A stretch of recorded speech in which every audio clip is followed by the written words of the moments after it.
Nadreen, ये सारे लोग जाएंगे तो जेल में ही। ये जिन्होंने पीआईए बेची है ना, और जिस तरीके से बेची है, जो जो लोग इस सौदे का हिस्सा हैं, ये सारे लोग जेल में जाएंगे। और भाई इतने का तो एक तैयारा नहीं आता छोटा मोटा, जितने में आप उठा के पूरी कौमी एयरलाइन को बेच रहे हैं, जिसके 64 अप्रूव्ड रूट्स हैं, यानी जिसकी गुडविल ही अरबों खरबों में है, उसको उठा के आपने बेच दिया। ये सारे लोग जेलों में जाएंगे जब कभी भी इंसाफ का दौर आएगा। और पाकिस्तान की हालत इन्होंने पता क्या कर दी है, दावे इनके पता नहीं क्या है, और हालत इनकी ये है कि हुकूमत ने जुलाई से लेकर नवंबर तक, ये मैं आपको इस साल की बात बता रहा हूं, जुलाई अगस्त सितंबर अक्टूबर नवंबर 5 महीने में हुकूमत ने जो कर्जा हासिल किया है ना, शहबाज शरीफ की हुकूमत ने, वो 858 अरब रुपए का है। 10 अरब में बेची पीआईए, 858 अरब रुपए का कर्जा हासिल किया हुकूमत ने। हुकूमत ने 858 अरब का कर्जा हासिल किया 5 महीनों में। ये फी महीना कितना बनता है? 171.6 अरब। 171.6 अरब हर महीने ये कर्जा हासिल कर रहे हैं, जबकि रोजाना कितना कर्जा हासिल कर रहे हैं? 5.25 अरब रुपया रोजाना कर्जा हासिल कर रहे हैं। यानी हुकूमत एक दिन में जितना कर्जा हासिल करती है वो 5.25 अरब रुपया है। ये पैसा कहां खर्च हो रहा है? क्या आपको कहीं नजर आ रहा है 5.25 अरब रुपया रोजाना का खर्च होता हुआ? या आपको कहीं नजर आ रहा है 171-72 अरब रुपया एक महीने में कहीं खर्च होता हुआ? या ये 858 अरब रुपया आपको कहीं खर्च होता हुआ पाकिस्तान में नजर आया हो? कोई बड़ा प्रोजेक्ट, कोई बड़ी इंडस्ट्री लगी हो पाकिस्तान में, कोई बड़े यूनिवर्सिटियां अस्पताल इन्होंने बनाए हो, कोई नए प्रोजेक्ट इन्होंने बड़ी बड़ी सड़कों के बनाए हो, कोई बड़ी यूनिवर्सिटीज बनाई हो, कोई चीजें इन्होंने बनाकर दी? कुछ भी नहीं इन्होंने बनाया। जब इन्होंने टके का काम नहीं किया तो ये 858 अरब रुपया इन्होंने 5 महीनों में खर्च कहां कर दिया? नादरीन, ये सोचने वाली बात है। ये पैसा कहां जा रहा है? ये धड़ाधड़ पाकिस्तान का नाम इस्तेमाल करके दुनिया से पैसा हासिल कर रहे हैं। ये पैसा जा कहां रहा है इसका कोई हिसाब किताब नहीं है। किसकी जेब में जा रहा है, किसके अकाउंटों में गिर रहा है, कौन इस पैसे को अपने मफाद के लिए अपने पास जमा कर रहा है, इसके बारे में हम कुछ नहीं जानते। रोजाना 5.25 अरब रुपया ये पाकिस्तानियों के नाम के ऊपर हासिल कर रहे हैं कर्जा। यानी 2 दिन के कर्जे से कम पैसों में इन्होंने पूरी की पूरी कौमी एयरलाइन उठाकर बेच दी।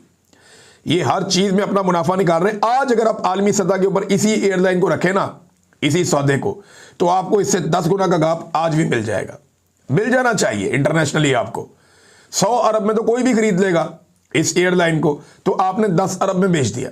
बेड़ा गर्क किया इन्होंने, और क्या हालात कर दिए इन्होंने पाकिस्तान के, ये नाजरीन आपके सामने है। अगर कोई भी एक जमहूरी दौर होता ना, ये सारे लोग जेलों में होते, लेकिन अल्टीमेटली जाना तो इन्होंने जेलों में ही है। तजारती खसारा ये क्या होता है, जरा इसको समझें आप। तजारती खसारा होता है नाजरीन कि जो चीज़ आप इंपोर्ट करते हैं और जो एक्सपोर्ट करते हैं, यानी जो चीज़ें आप बाहर दुनिया से मंगवाते हैं और जो चीज़ें आप बाहर दुनिया में भेजते हैं, इंपोर्ट और एक्सपोर्ट के बीच में जो एक गैप पैदा हो जाता है उसे खसारा कहते हैं।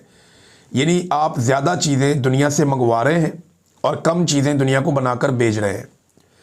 लिहाजा आपने 100 रुपये की चीज़ें बाहर भेजी और 500 रुपये की चीज़ें बाहर से मंगवा ली, तो आपका 400 का एक तजारती खसारा हो गया। इस तरह सिर्फ जो खित्ते के अंदर 9 मुल्क है हमारे आसपास, उनके साथ हमारा तजारती खसारा इतना बढ़ गया कि वो 6.22 अरब डॉलर्स हो गया है। 6.22 अरब डॉलर्स। अब इसको अगर आप अंदाज़ा कर लें तो ये कितना पैसा है, ये 1500-1600 अरब डॉलर के करीब ये रकम, या शायद इससे भी ज़्यादा बनती है।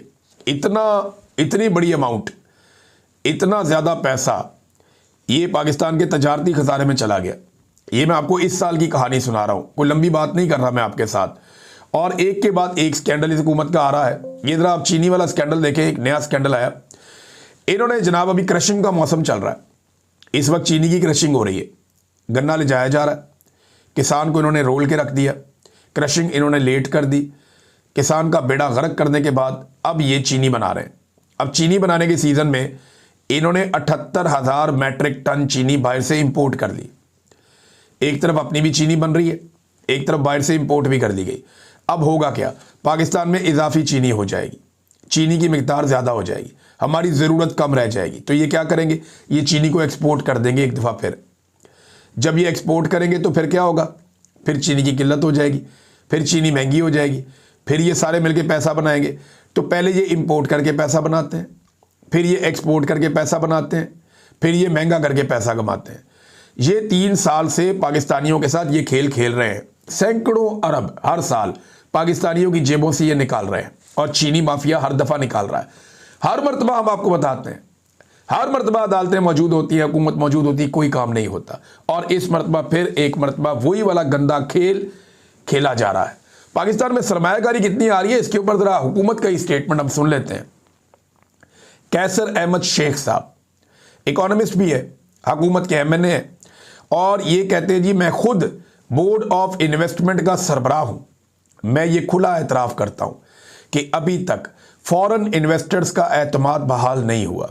हमारे अपने मुल्क का बिजनेसमैन दुबई जा रहा है, वहाँ काफ़ी इन्वेस्टमेंट हुई है, पाकिस्तान में कोई इन्वेस्टमेंट नहीं लेकर आ रहा। ये बात हुकूमती रुकन खुद कर रहे हैं। ये नाज़रीन हालात।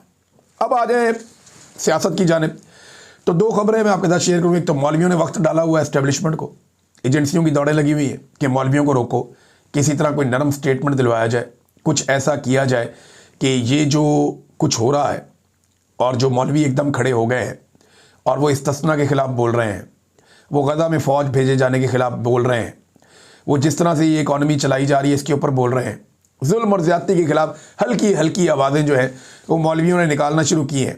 अगर ये मामला मस्जिद और मिंबर तक चला जाता है तो आसिम मुनीर के लिए बहुत मुश्किल हो जाएगी, क्योंकि ये वाला पोर्शन जो मौलवियों वाला है वो उन्होंने संभाला हुआ था।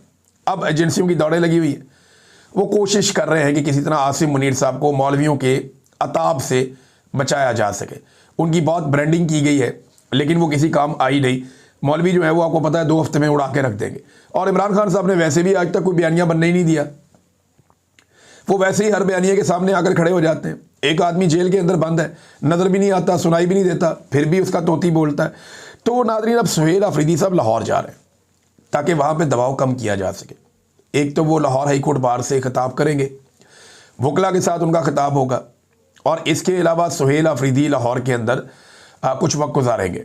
और इस वक्त में लाहौर के अंदर जो पाकिस्तान तहरीक इंसाफ है उसकी पॉलिटिकल एक्टिविटीज़ शुरू होंगी।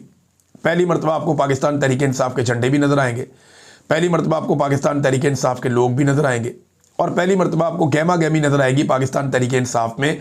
वो जो एक एनर्जी तहरीक इंसाफ की लाहौर और पंजाब के अंदर जिसकी उन्हें ज़रूरत थी वो उन्हें मिल सकती है सुहेल अफरीदी के आने के बाद। तो एक मोमेंटम बन सकता है। दूसरा देखें, जो स्ट्रीट मूवमेंट है लाहौर में, बलूचिस्तान में और सिंध में तो बाद में शुरू होगी, पहले ये खैबर पख्तूनख्वा में शुरू होनी है। तो अभी जो इस वक्त मैं ये वीडियो रिकॉर्ड कर रहा हूँ, अभी तक तो किसी किस्म की कोई स्ट्रीट मूवमेंट शुरू नहीं हुई।